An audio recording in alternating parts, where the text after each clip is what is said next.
Hey, now that you've started saving, where are you going to put your money? Oh, I'm just gonna put it in my piggy bank. Have you considered making some financial investments? What's that?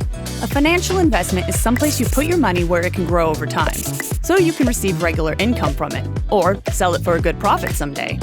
People invest so that they have money for retirement, to grow their wealth in general, or to protect their money from losing value through inflation, which is what will happen if you just keep it in your piggy bank.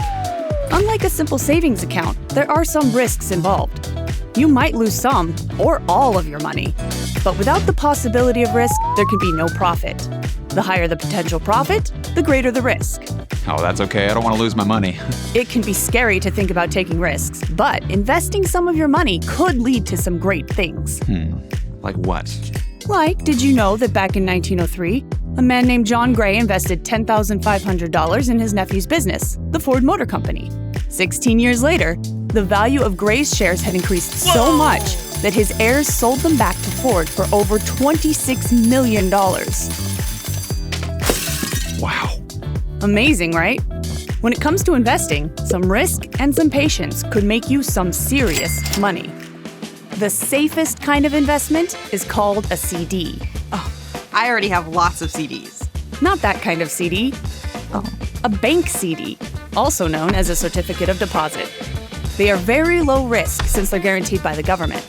You get your full principal back at the end of the term, anywhere from 1 to 10 years, paying you interest in return. It won't make you an heir of John Gray, but it's a safe place to park money for a short term and to give your money some protection against inflation.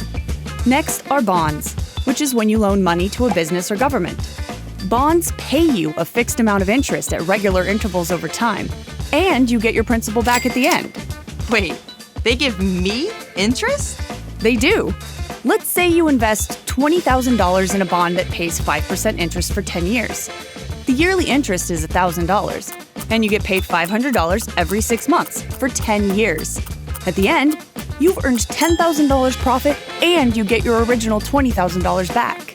A bond is a bit more risky than a CD, though. Some bonds are guaranteed, but some are not, so you have to know what kind of bond you're buying. And if the company goes bankrupt, you probably won't get your investment back. Oh, one of my friends was telling me about stocks. I think what you mean is stocks. Stocks, also known as equities, are what most people think of when they want to seriously grow their money.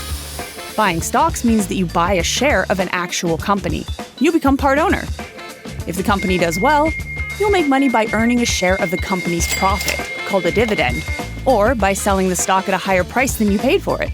If the company does poorly, you'll lose money, possibly all of it. Buying stock in a large company with a long history of success is generally less risky than a smaller or newer company.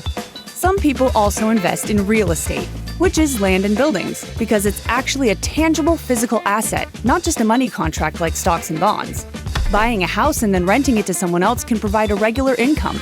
And since real estate typically goes up in value, not down, it can be sold for a profit. Land is almost always worth something.